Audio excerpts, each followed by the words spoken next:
cordial bienvenida.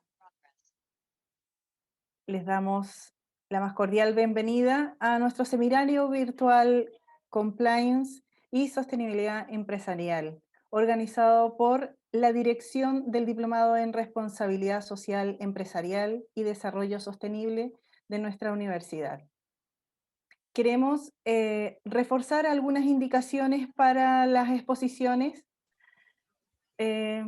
que se realicen de forma exitosa. Solicitamos a todos entonces mantener nuestros micrófonos apagados y una vez realizada la exposición, los invitamos a realizar sus consultas al chat para nosotros poder derivar a nuestro expositor en esta noche, Matías Pascual Tello.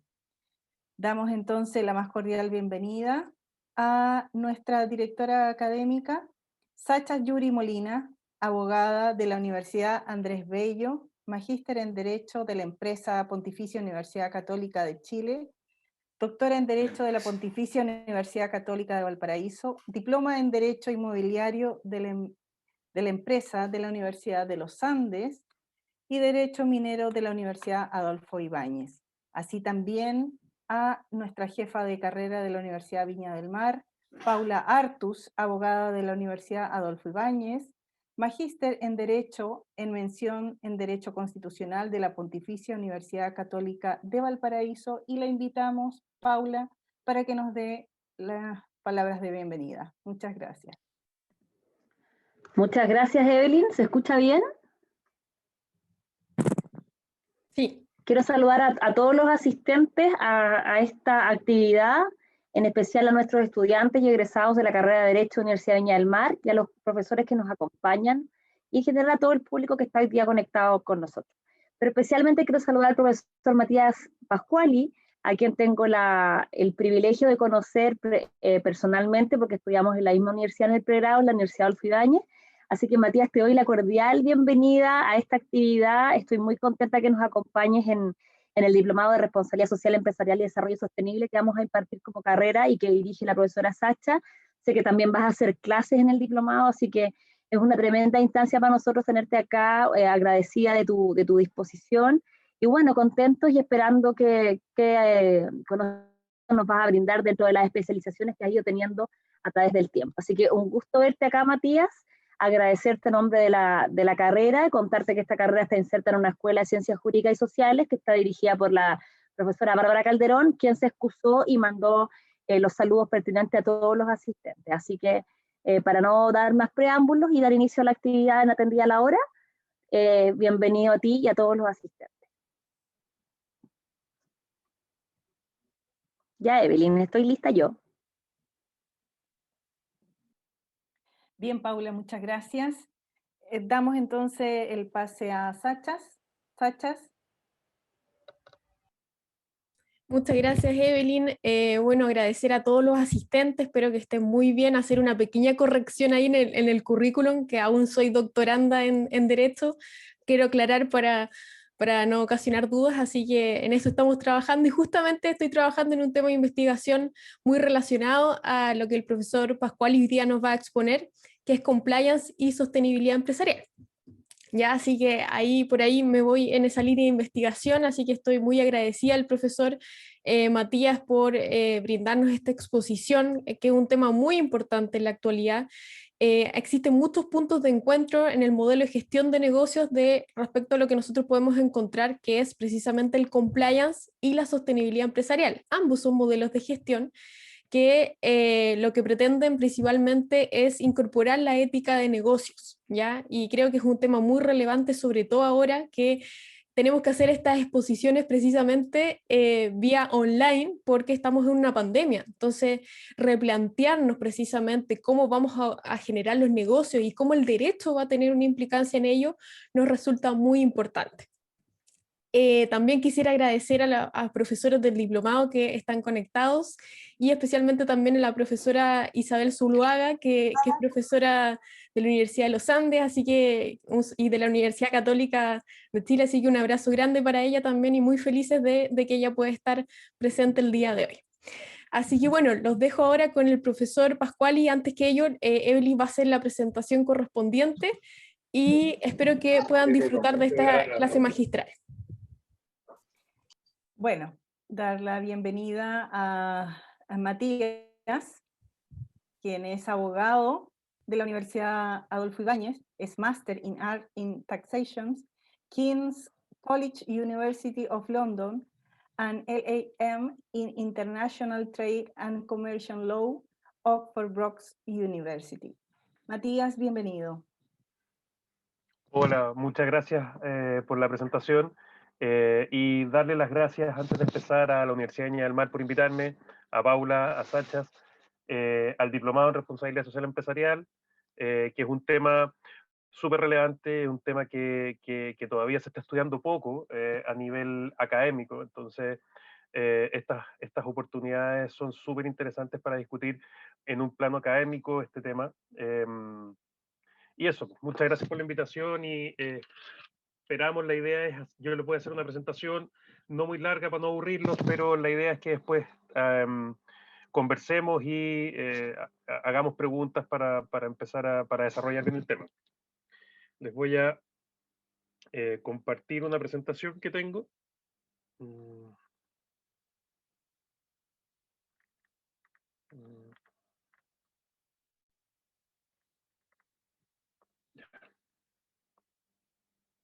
Ahí está, ¿se ve? Sí.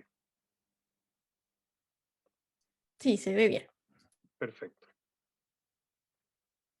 Ya. Justamente hace un par de meses Sachas me contactó para que pudiera hacer este conversatorio y discutiendo qué temas podíamos plantear. Llegamos a la conclusión de que un buen tema es conversar respecto del compliance y su relación con la sostenibilidad corporativa. Esto se enmarca dentro de un tema mucho más grande al que yo me dedico a investigar, que es el tema de los gobiernos corporativos y también el tema del derecho tributario y en los lugares donde esto se conecta. Y dentro de eso también me he metido mucho en el tema de compliance en general y en tema de compliance también en compliance tributario. Y por lo tanto creo que teniendo en consideración el diplomado en responsabilidad social empresarial, creemos que este es un tema que está muy relacionado con esto. Entonces, partamos hablando de qué es lo que es el compliance. El compliance es un término que de hace 20 años ahora se ha hecho muy común, sobre todo en la prensa, en los temas de administración, en los estudios de MBA, y muchos discuten y hablan de compliance, pero el concepto no es un concepto muy claro. Se tiene una idea de lo que es el compliance, pero definir el compliance es bastante complicado. Compliance literalmente significa cumplimiento, es un término inglés que significa cumplimiento, pero ¿cumplimiento de qué? ¿Por qué hablamos de compliance al interior de la empresa? El compliance al interior de la empresa tiene que relación con el cumplimiento normativo y tiene relación con el cumplimiento normativo a través de la gestión de los riesgos legales al interior de la empresa. Riesgos legales respecto de justamente el cumplimiento legal y para evitar problemas de incumplimientos legales al interior de la empresa. Eso es básicamente el contexto en el cual nosotros ubicamos el término compliance. Pero el término compliance o la gestión del compliance o la función del compliance va un poco más allá que eso. Esta expresión se utiliza para referirse a diferentes cosas. Por ejemplo, al interior de las empresas se establecen departamentos de compliance. Departamentos de compliance que básicamente administran planes de cumplimiento, pero no hay mucho desarrollo académico detrás de estos planes de compliance o detrás de estos departamentos de compliance. Se han escrito muchos libros, se escriben artículos, se ofrecen cursos, pero como les decía, no es un término que esté claro a qué nos referimos cuando hablamos de compliance. Podríamos definirlo como la gestión del cumplimiento de normas y regulaciones en las empresas. ¿Ya? ¿Mediante qué? Mediante la identificación de riesgos y también el diseño e implementación de medidas de prevención y además la determinación de las responsabilidades y soluciones para mejorar y mitigar el desempeño de las empresas ante estos riesgos y estas medidas de prevención. Es decir, el compliance se pone antes del problema. Usualmente los departamentos jurídicos de las empresas, la función del fiscal, tiene un poco que ver con la reacción a los problemas legales, cómo se solucionan los problemas legales. El compliance va un poco antes. El compliance prevé estos problemas legales, prevé lo que va a pasar y establece planes para que estos problemas legales no se produzcan. Y aquí se da uno de los grandes temas al interior del compliance y es uno de los grandes problemas en Chile que se da en el compliance. Que si ustedes se meten a LinkedIn y ven los LinkedIn de los fiscales de las empresas, generalmente el cargo de los fiscales de la empresa es director legal o gerente legal y de compliance, ¿cierto? Y eso es un error. Y es un error que se da mucho en Chile y que en el resto del mundo generalmente no se da. Es un error establecer que una misma persona tenga el cargo de gerente legal de una empresa, es decir, la solución de los problemas legales, y que a la vez sea el director del compliance. ¿Por qué? Porque muchas veces la función de compliance va a implicar el controlar la función de director legal o gerente legal. Entonces, si es que ponemos ambos cargos en una misma persona, se producen conflictos de intereses. Conflictos de intereses que justamente el compliance tiene que intentar impedir. Entonces, uno de los primeros temas que vemos con el desarrollo del compliance en Chile es este problema y esta superposición de cargos entre la gerencia legal y el departamento de compliance. Generalmente, lo que debiera pasar es que la función de compliance debiera ser ejercida por una persona que no tiene ningún otro cargo al interior de la empresa.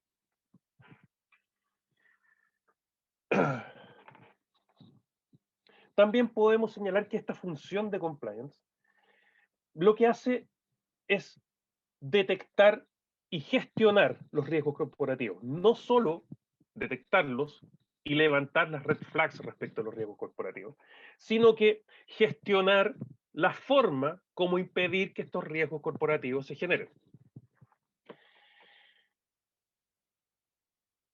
Y el riesgo corporativo legal se da tanto de obligaciones legales, como obligaciones reglamentarias, como obligaciones de control interno, pero también, y este es el elemento importante y como vamos a ver más adelante, donde se entronca el compliance con la sostenibilidad corporativa, los riesgos legales también se pueden deber a daños reputacionales o no legales, ¿ya?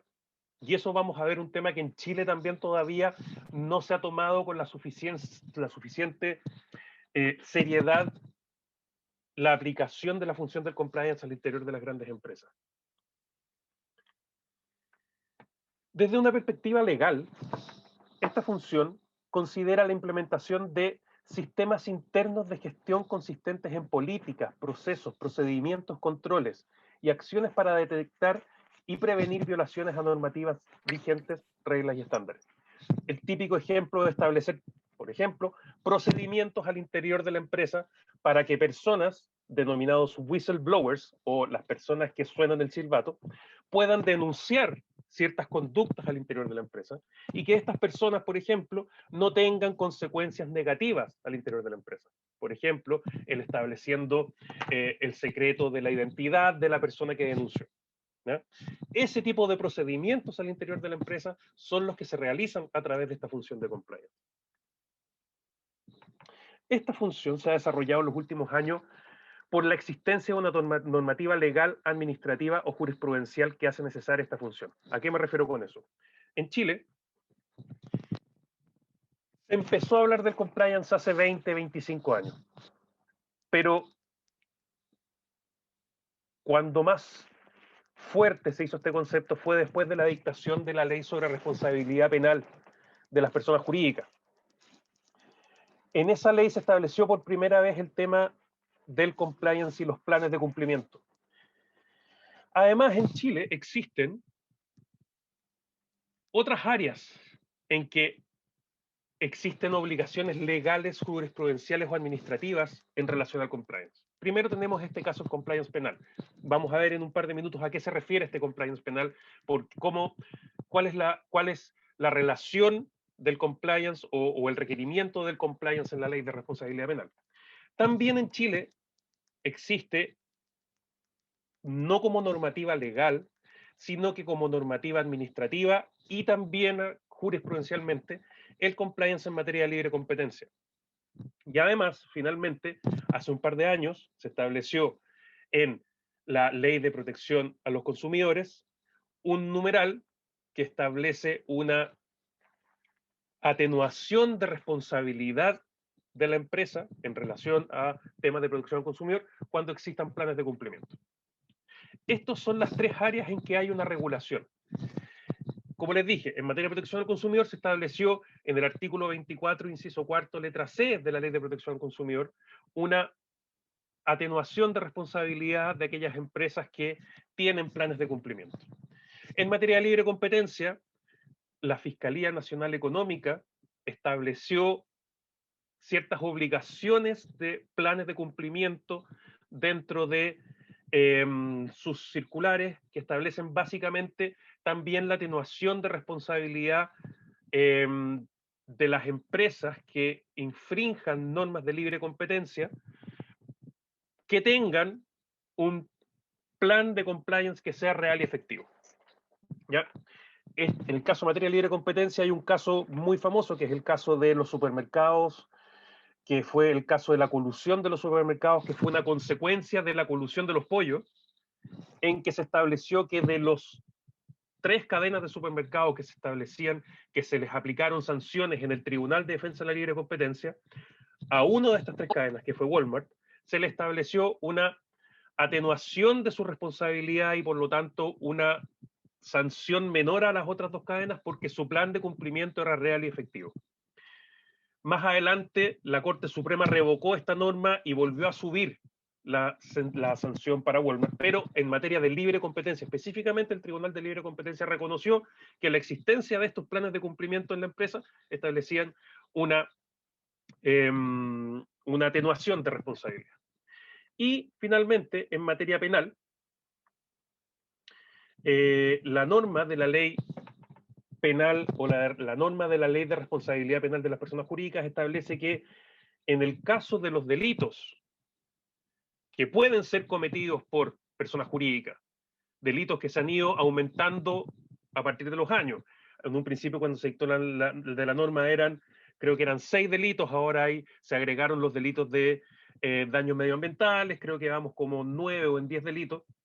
En los casos que estos delitos que pueden cometer las personas jurídicas, si es que existe este plan de cumplimiento, el responsable no va a ser la persona jurídica, sino que va a ser la persona natural o física que realice la conducta punible. Si es que no existen estos planes de cumplimiento, el responsable va a ser la persona jurídica, ¿ya? Sin embargo, esta función no se agota en dichas áreas, y ese es otro de los grandes problemas que hay en Chile. Por ejemplo, existe compliance en temas medioambientales, que ahora está un poco relacionado con el compliance penal, pero el compliance medioambiental va mucho más allá que los delitos medioambientales, ¿ya? Existe compliance en temas de derechos humanos, derechos humanos al interior de la empresa o más allá de la empresa en las cadenas de suministro. ¿A qué me refiero con eso? Por ejemplo, empresas que compran productos en el extranjero y los importan a Chile y, por ejemplo, compran productos en India. El compliance de derecho humano en la cadena de suministro significa la revisión de la cadena de suministro y no solo la revisión al interior de la empresa, sino que la revisión de la conducta de los proveedores de los bienes que van a después comercializar las empresas en Chile. En Chile, el primer ejemplo de compliance en temas de derechos humanos en la cadena de suministro lo hizo Falabella. El primer plan de cumplimiento en materia de derechos humanos lo hizo Falabella hace 2 años. Recién hace 2 años, pero este es un tema que a nivel comparado se viene desarrollando mucho. Ustedes no sé si recuerdan un caso que se dio hace aproximadamente 5 años de una fábrica, un edificio en Bangladesh que se quemó y que murieron alrededor de 3.000 personas, que se descubrió que en uno de los pisos de ese edificio había un sweatshop, que son estas fábricas donde tienen trabajando a niños y a personas en condiciones miserables, que fabricaba ropa para la cadena de ropa deportiva Nike.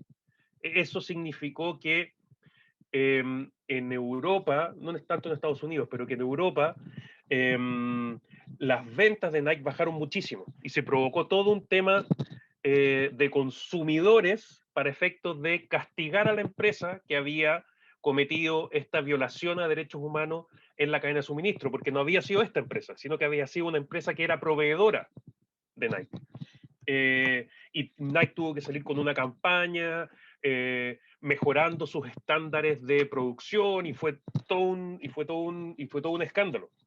Bueno, a eso se refiere el compliance en temas de derechos humanos en cadena de suministro. También hay compliance en materia tributaria, que es un poco mi tema. En materia tributaria, a nivel comparado, se habla de el concepto del cumplimiento cooperativo tributario.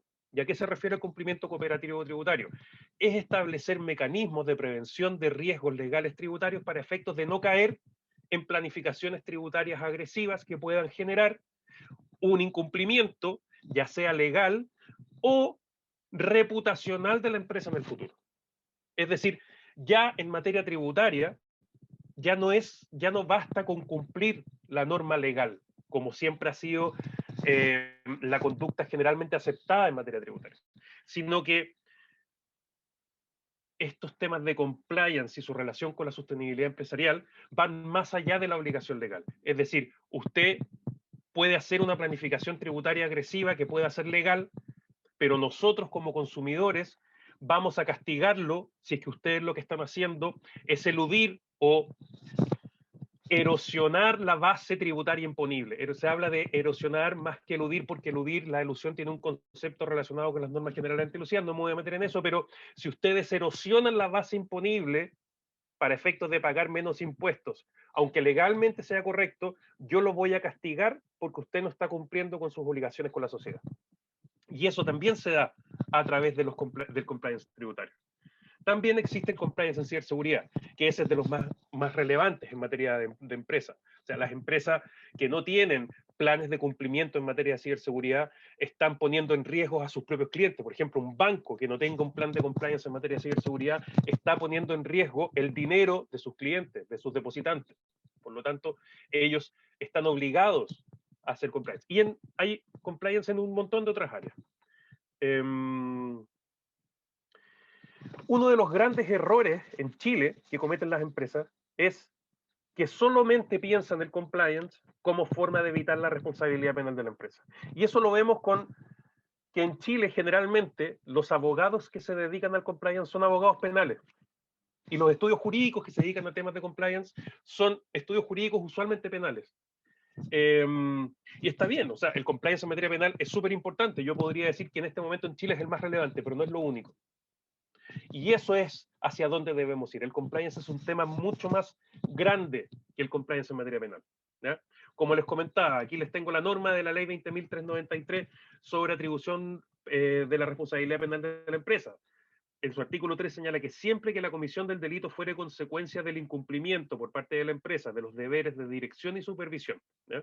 Y se va a considerar que los deberes de dirección y supervisión se han cumplido cuando con anterioridad a la comisión del delito la persona jurídica hubiera adoptado e implementado modelos de organización, administración y supervisión para prevenir delitos como el cometido. En esta última frase entra el compliance, ¿ya? ¿Por qué? Porque la función del compliance es la que implementa los modelos de organización, administración y supervisión. Lo que pasa es que en estas tres áreas, área penal, libre competencia y consumo, el hecho de tener la función de compliance establece una zanahoria muy importante, porque la ley o la jurisprudencia establecen consecuencias por tener esta función. Pero lo que no hay que olvidar es que las consecuencias no siempre son legales, sino que el hecho de no tener esta función de compliance también te puede traer consecuencias, sobre todo en temas reputacionales, ¿ya?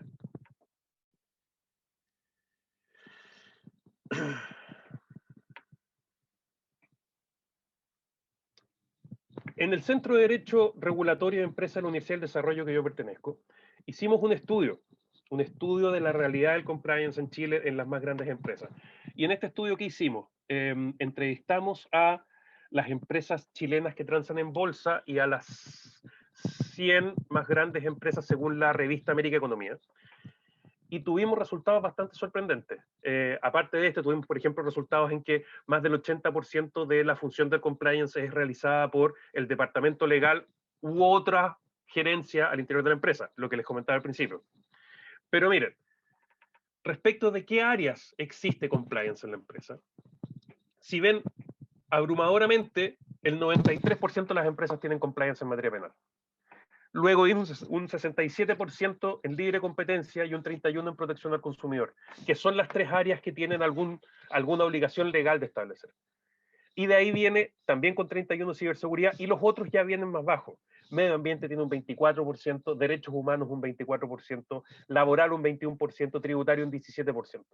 Entonces, por eso vemos que a nuestro mercado todavía le falta considerar la función del compliance como una función integral de la empresa, más que solamente el cumplimiento de una norma legal. Eso es el compliance. Pero esta charla es sobre el compliance y la sostenibilidad corporativa. ¿Qué es la sostenibilidad corporativa? La sostenibilidad corporativa también es un concepto que ha sido muy difícil de definir, pero podría entenderse como una evolución natural de la responsabilidad social empresarial o corporativa. Con el pasar de los años hemos pasado de hablar de RSE o responsabilidad social empresarial o corporativa a hablar de sostenibilidad corporativa. La sostenibilidad corporativa toma la responsabilidad social empresarial, pero la vincula al valor de la empresa, la vincula al core del desarrollo empresarial y la hace integrante del desarrollo y la toma de decisión y la creación de valor en la empresa. ¿Ya? Siempre se entendió la responsabilidad social empresarial un poco como una función secundaria al interior de la empresa. La sostenibilidad corporativa ya no es una función al interior de la empresa, sino que es la forma como se hace empresa. Se hace empresa sosteniblemente. Se hace empresa a través de la sostenibilidad corporativa. Por lo tanto, toma la RSE y la sube a la función empresarial. ¿Ya? Por su parte, entonces, tenemos que definir lo que es la RSE. Y la responsabilidad social empresarial se refiere a estrategias que las empresas ponen en práctica como parte del gobierno corporativo y que están diseñadas para garantizar que las operaciones de las empresas sean éticas y beneficiosas para la sociedad. Entonces, la sostenibilidad corporativa es tomar estas prácticas y es hacerlas parte de la empresa. Es hacer la parte de la forma como se hace empresa. Esto, no vamos a hablar de esto, pero tiene mucha relación también con el concepto de interés social. En el fondo, ¿qué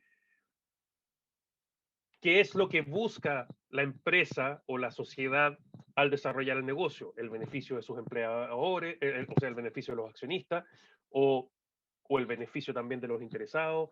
En el fondo es, la sostenibilidad corporativa es tener dentro de los fines de una empresa estas prácticas que buscan garantizar que esta empresa sea ética y beneficiosa, ¿ya? Y beneficiosa para la sociedad. Este tema de la sostenibilidad corporativa también ha tenido un desarrollo en los últimos años y hay un texto que es legal, es un texto de la OECD, de la OCDE, que a diferencia de otros textos de la OCDE, ha pasado a tener el carácter ha pasado a tener el carácter de tratado internacional porque ha sido suscrito por los países y establece obligaciones. Ya no es solo una norma de soft law como la mayoría de las directrices de la OCDE. Este es un poco más duro, es un poco más obligatorio porque hay países que lo han ratificado con obligación de establecerlo dentro de su legislación. Y de hecho, los miembros firmantes de estas directrices no son solo los miembros de la OCDE, sino que hay más de 14 países que también los han firmado sin ser miembros de la OCDE. Estas líneas directrices de la OCDE para empresas multinacionales, ¿qué son? Son recomendaciones dirigidas por los gobiernos a las empresas multinacionales con el objeto de ¿qué? De garantizar que las actividades de esas empresas se desarrollen en armonía con las políticas públicas, fortalecer la base de confianza mutua entre las empresas y las sociedades en las que desarrollan su actividad, ¿ya? Nos suena muy parecido al concepto de sustentabilidad corporativa. También contribuir a mejorar el clima para la inversión extranjera y potenciar la contribución de las empresas multinacionales al desarrollo sostenible. Entonces, ven, suena parecido a lo que nosotros dijimos que era sostenibilidad corporativa. Pero si vamos a el contenido de estas directrices, dice que estas directrices se van a aplicar en estas áreas: derechos humanos, empleo y relaciones laborales, medio ambiente, lucha contra la corrupción, intereses de los consumidores, ciencia y tecnología, competencia, cuestiones tributarias. Nos suena parecido a los temas del compliance, ¿no? Ahí se va haciendo el entroncamiento entre compliance y sostenibilidad corporativa. Al final, compliance y sostenibilidad corporativa hablan de lo mismo. Vamos a ver un poco más adelante. Yo creo que es una relación de género-especie. Los voy a comentar en un par de minutos más. Pero ahí ven cómo se va articulando este tema de el compliance y la sostenibilidad corporativa. ¿Cómo se entroncan estos dos conceptos? El compliance es un concepto transversal y multidisciplinar con un componente jurídico. ¿Cuál es el componente jurídico? El riesgo legal, ¿ya? Pero es un concepto transversal porque dentro del compliance y para efectos de prevenir estos riesgos legales, tenemos que ver temas económicos, tenemos que ver temas de administración, tenemos que ver temas medioambientales, tenemos que ver temas financieros. Por lo tanto, es un concepto transversal y multidisciplinar. Pero el componente jurídico es lo que busca evitar los riesgos legales. Esto se explica a partir de la necesidad de que una empresa establezca un sistema normativo para cumplir sus parámetros de ética, sostenibilidad o responsabilidad social corporativa o empresarial. Es decir, le da una especie de sustento estructural, jurídico, corporativo a estos parámetros de la ética o de sostenibilidad o de responsabilidad social empresarial. Entonces, la sostenibilidad corporativa es parte integrante del compliance corporativo. No digo que sea una relación de género-especie, en el fondo que solo veamos la sostenibilidad a través del compliance, porque la sostenibilidad es algo mucho más grande que el compliance. Pero dentro del compliance tenemos que considerar la sostenibilidad empresarial. El elemento vinculante entonces lo encontramos en el concepto de la ética empresarial, porque la ética empresarial que busca o que está dentro de la esencia de la sostenibilidad empresarial, ¿cómo podemos decirlo? Se regula o se sustenta estructuralmente en el compliance. Este valor reputacional, ¿ya? El valor reputacional, que es la consecuencia de una mala ética empresarial, porque una mala ética empresarial probablemente va a traer problemas reputacionales a una empresa. Este valor reputacional es un riesgo corporativo que tiene que ser previsto y contemplado dentro del compliance. Es decir, el compliance no basta que veamos los riesgos legales, sino que también tenemos que prever los riesgos reputacionales de la empresa. Porque finalmente el compliance, y aunque no lo consideren así muchas veces, el compliance tiene que buscar, como todos los departamentos de una empresa, la generación de utilidades finalmente para la empresa. Y si una empresa tiene problemas de reputación, problemas reputacionales, eso le pega directamente al corazón de las utilidades de la empresa y consecuencialmente a sus accionistas. Y por lo tanto, los accionistas, que muchas veces buscan el éxito inmediato o la generación de utilidades en el corto plazo, tienen o debieran tener en vista la utilidad a largo plazo y la generación de valor. ¿Por qué? Porque esa es la que finalmente le va a dar las utilidades y el crecimiento de la empresa a largo plazo. ¿Cómo llegamos y cómo cumplimos esto dentro de la empresa? Bueno, a través del compliance.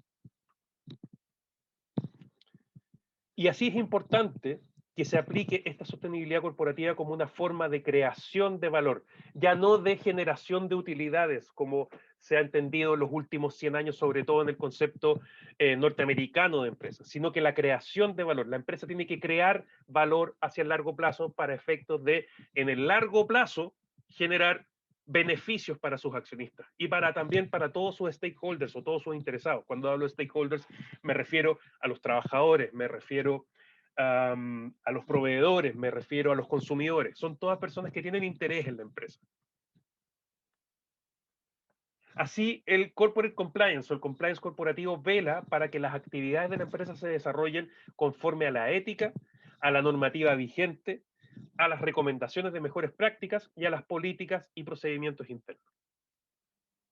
Explicado de otra manera, este compliance se basa en el adecuado engranaje de 4 conceptos, que son la ética, la sostenibilidad, el cumplimiento y la responsabilidad social empresarial.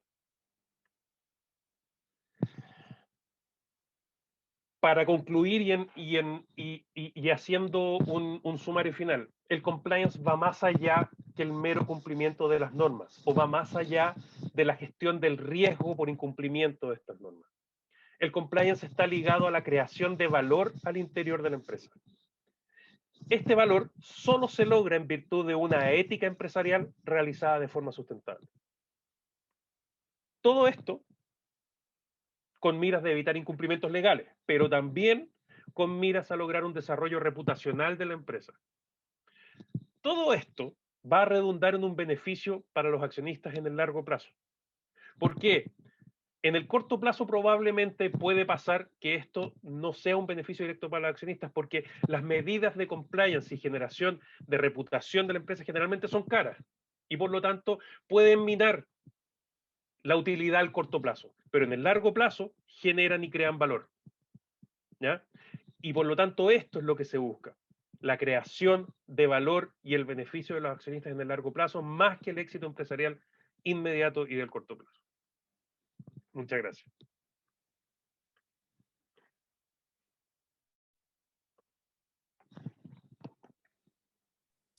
Muchas gracias, Matías. Matías. Muchas gracias, Matías. Vamos entonces a darle el pase a Sachas. Muchas gracias, profesor. Bueno, invito a todos los asistentes que puedan plantear sus preguntas en el chat o también pueden levantar la mano. Creo que sí tenemos la reacción aquí para poder realizar algunas preguntas. Profesor, yo quería abrir los fuegos con algunas preguntas que encontré de partida muy interesante la exposición. Yo creo que ejemplifica muy bien, aquí también hay estudiantes conectados, así que yo he tratado de alguna forma enseñarles un poquito de qué es el compliance, cuáles son los stakeholders y todo este nuevo sistema que estamos manejando. Pero mi pregunta más bien va orientada a algo que usted se refirió principalmente respecto al interés social. Porque precisamente han surgido últimamente han surgido artículos, algunas columnas, creo que hace 2 semanas, 3 semanas aproximadamente, donde hay una crítica, sobre todo de quienes defienden una teoría contractualista del interés social, haciendo una crítica a la incorporación de intereses de los stakeholders en este famoso interés social. Entonces, creo que inclusive una visión contractualista de incorporar a los stakeholders en virtud de la sostenibilidad empresarial, creo que va en directa relación con maximizar los beneficios de los accionistas.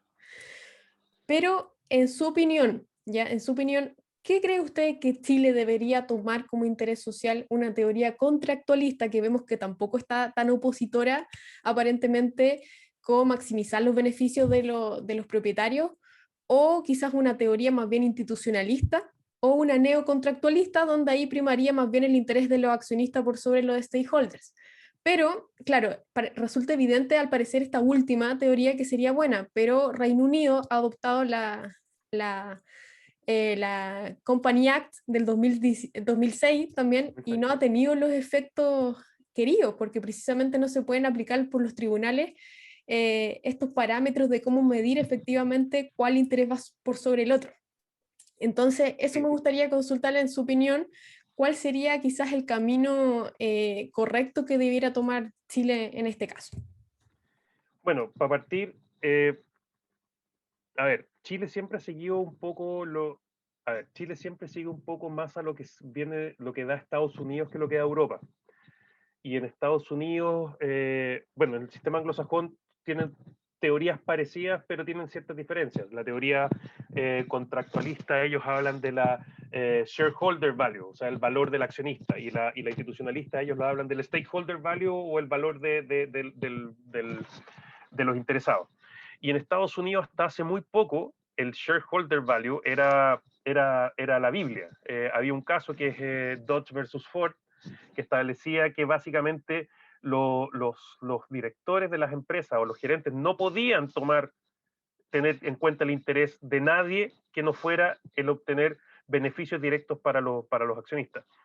Y en Chile esa ha sido hasta ahora una doctrina súper mayoritaria. En las últimas columnas del profesor Alcalde lo siguen sosteniendo. Hay un fallo de la Corte Suprema, el fallo blanco y negro, el fallo de la multa por negociación incompatible o actos con partes relacionadas que estableció la Comisión para el Mercado Financiero a los directores de blanco y negro. En este fallo estableció que el interés de la empresa era básicamente el interés de los accionistas. Y eso es un reconocimiento absoluto de la teoría contractualista, que yo creo que como tú comentabas, yo creo que la mejor teoría es la teoría neocontractualista, o la de que en inglés se llama la teoría del Enlightened Shareholder Value. Y que es verdad que es difícil de aplicar porque hay un tema que es bien delicado, que es el tema de la ejecución judicial. Esta teoría neocontractualista o el Shareholder Value dice que hay que tomar en consideración, o sea, el interés social es el interés de los accionistas. Y eso está claro para esta teoría neocontractualista. Pero va un poco más allá que la teoría contractualista o la teoría de shareholder value, porque dice que la única forma de llegar a beneficiar o sostener este interés del accionista es a través del respeto de los stakeholders o de los interesados. Y además, mirar en el largo plazo más que en el corto plazo. Pero yo creo que justamente una forma de salvar este problema que se da en los tribunales, porque los stakeholders finalmente no tienen acción, y está bien que no tengan acción, porque ellos, si no se establecería una carga muy dura para los directores. La pega de un director es una pega muy difícil. Y si más encima le entregamos que el director, al tomar una decisión, no solo tiene que tener en fin el interés de los accionistas y de la empresa, sino que tiene que tener en la cabeza el interés de los trabajadores, de los consumidores, de los proveedores, del medio ambiente, se le pone una carga muy pesada. Y por lo tanto, es muy peligroso que un tercero interesado tenga una acción legal directa contra un director. Entonces, la forma de implementar esta teoría es justamente con mecanismos internos de la empresa. Es justamente que los directores, que los accionistas se den cuenta que el beneficio al corto plazo no es un beneficio. El beneficio real es un beneficio a largo plazo. ¿Y cómo se logra un poco esto? Bueno, han habido ciertas medidas que ayudan a esto. Por ejemplo, la prohibición de los golden parachutes para los directores. En el fondo, la prohibición de establecer beneficios por utilidades de las empresas en el corto plazo. Estos, por ejemplo, planes de bonos gigantescos para los directores o los gerentes de las empresas por la obtención de utilidades dentro de cortos plazos, están prohibidos, más que prohibidos en el mundo anglosajón. Esto no se prohíbe, sino que se establecen criterios de conductas y se establecen mediante los mecanismos de comply or explain, en el sentido de que las empresas tienen que cumplir estas normas, y si no las cumplen tienen que explicar el por qué no las cumplen, y el no cumplirlas y no explicar genera también temas reputacionales. Pero yo creo que justamente va por eso, va por el control interno y el darse cuenta que el beneficio de una empresa es la creación de valor de la empresa en el largo plazo. Para que si es que los directores o los gerentes no cumplen esto, sean los propios accionistas los que puedan dirigirse e incluso ir a tribunales para exigir el cumplimiento de estas normas. Perfecto, muchas gracias, clarísimo, clarísimo, porque yo creo que es el gran desafío tratar de compatibilizar cosas, porque claro, uno dice, no, vamos con todo con los stakeholders, pero... Es que no se puede ir con todo con los stakeholders, porque no se puede, porque si no, nadie va a querer ser director de una empresa grande, porque si no es un cargo imposible de cumplir la normativa. Ya es difícil ser director, ya hay una cantidad de responsabilidades. Yo siempre digo, todos dicen, oh, yo quiero ser director de una empresa. No es jauja ser director de una empresa. Hay un montón de responsabilidades, hay temas que que los directores muchas veces no tienen conocimiento de lo que pasa al interior de la empresa. Entonces, ponerles más carga es muy complicado. Yo creo que va por el tema del control interno y de la función de compliance en relación a la generación de valor de la empresa a largo plazo. Sí, la creación de valor sostenible, que eso es al menos lo último que se está hablando. Muchas gracias, profesor. Tenemos también una pregunta de la profesora Isabel Zuluaga, así que por favor, profesora, si podría levantar el micrófono. Sí, hola Sacha, perdona que estoy con silencio porque estoy con los niños y tratando de que no griten para que la charla de Matías se escuche adecuadamente. Así que bueno, no, mi intervención es muy breve, solamente quería destacar un poco lo que el profesor hablaba. En términos de que acá a mí me parece que hay dos cuestiones clave. Una, la falta de comprensión acerca de la noción del interés social, que eso es evidente, y el que nuestra doctrina ha estado tan apegada a esta visión contractualista, pero de alguna forma mal entendida. Y en un seminario relativamente reciente en el que participó el profesor Enrique Alcalde, yo también tuve la oportunidad de participar, después de que yo expuse acerca de estas visiones que vienen particularmente del mundo anglosajón, ¿no es cierto? Estas teorías como del neocontractualismo o el Enlightened Shareholder Value, él me dijo, es que yo con eso no tendría ningún problema. Entonces, a lo que vamos, yo creo, es a una nueva comprensión, efectivamente, de lo que significa tomar en cuenta los intereses de otros stakeholders sin que necesariamente los pongamos en un plano de igualdad con los accionistas. Y eso como un nuevo modelo de gobierno corporativo, porque al final muchos plantean esto es realmente una nueva forma de gobierno corporativo, en que evidentemente a los directores no les podemos cargar la mano al nivel de decir son responsables de todo, porque eso también genera una alteración en que, como decía el profesor, nadie va a querer ser director, y por qué van a tener que también ser responsables ante personas que no son parte de la compañía, salvo eso sí que está el artículo 100 de la ley de sociedad anónima, que claro, en el evento que se le causa un daño a un tercero, el tercero puede demandar.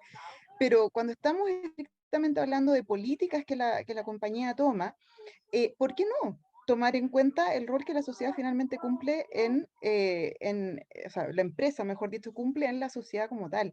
Y ese es un cambio de visión que yo creo que en Chile es posible de implementar, ya está presente, por lo menos hay varios que ya están hablando al respecto. Y este fallo de la Corte Suprema a mí me parece un poco lamentable porque está pegado a una doctrina que creo que ya está superada.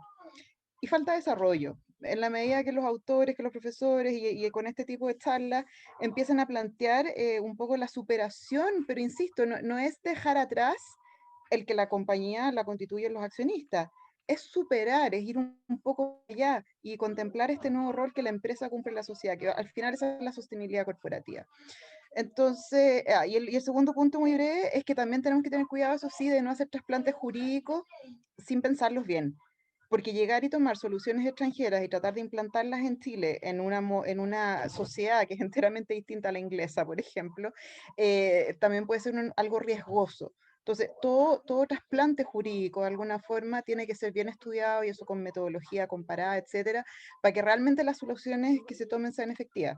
Porque ha pasado eso con la norma de carácter general, la 385 de la Super de Valores o ICMF. Claro, Comply or Explain en una sociedad chilena que no está lista para Comply or Explain. Entonces, bueno, perdón, pie de mi hija, son los dos temas que quería plantear y profundizar un poquito más. Muchas gracias. Muchas gracias, profesora, de verdad, muchas gracias. Muy interesante su postura, sobre todo para mi tesis doctoral, porque claramente es un tema que también me he planteado, sobre todo la reforma que hay actualmente de la norma de carácter general, la número 30, que está ahora justamente en boga, así que es un tema muy interesante. Bueno, también tenemos una pregunta de Raúl Barrios, y él señala: buenas tardes, mi nombre es Raúl Barrios, mi pregunta es la siguiente. ¿Existe algún método de jerarquización o priorización de los incumplimientos? ¿Se atiende el costo de prevenirlos a la gravedad de las consecuencias jurídicas? De antemano, gracias. Sí, es un tema súper relevante y justamente por eso mi postura es que la función de compliance no tiene que ser como un apéndice de la empresa, sino que la función de compliance debe estar en el core o en el corazón de la toma de decisiones de la empresa, justamente por esto, por el costo de prevenirlo. el director de compliance o el gerente de compliance tiene que saber cuáles son las utilidades de la empresa, los costos de la empresa, y establecer este compliance como un costo más, aunque sea muy alto, porque finalmente el beneficio es mucho mayor. No existe una jerarquización de incumplimientos. A ver, ¿por qué? Porque finalmente todos los incumplimientos traen como consecuencias negativas la pérdida de utilidades para la empresa.